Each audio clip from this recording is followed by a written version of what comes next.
हम सबको लगता है कि हम बहुत अच्छे इंसान हैं, किसी का दिल नहीं दुखाते, किसी को चोट नहीं पहुंचाते। पर क्या आपको पता है, अगर कोई वर्दी वाला या कोई पावरफुल इंसान हमें हुक्म दे तो हम में से 65% लोग किसी की जान लेने में भी नहीं हिचकिचाएंगे।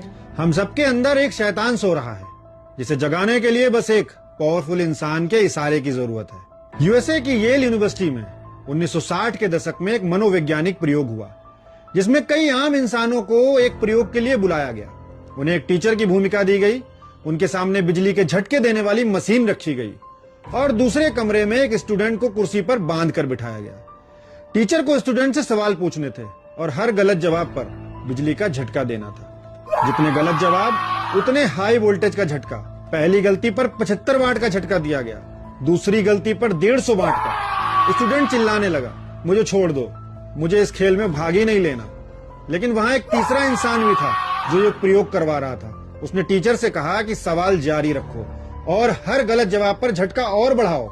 तुम्हें ये करते रहना है, रुकना नहीं है। सवाल जारी रहे और झटके बढ़ते गए और फिर सामने वाले कमरे से चीखें आना बंद हो गईं। बिल्कुल सन्नाटा, मानो वहां कोई बचा ही ना हो। टीचर कांपने लगा।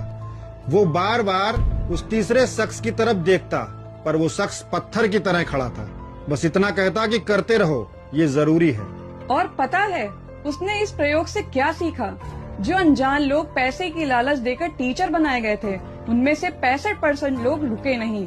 उन्होंने आखिरी दम तक वो बटन दबाया। इतना हाई वोल्टेज दिया कि सामने वाला मर सकता था, पर वो झटके नकली थे, वो मशीन नकली थी।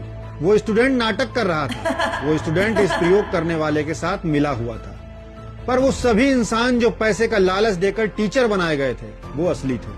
उन्होंने ऑर्डर्स को लास्ट तक फॉलो किया। इस प्रयोग ने हमें ये सिखाया कि इतिहास में जितनी भी जंग हुई, जितने भी मासूम मारे गए, जितने भी अत्याचार हुए, वे किसी एक बुरे आदमी ने नहीं किए। वह उन लाखों लोगों ने किए जो कह रहे थे कि हम तो बस अपनी नौकरी कर रहे हैं, हम तो ऑर्डर्स फॉलो कर रहे हैं।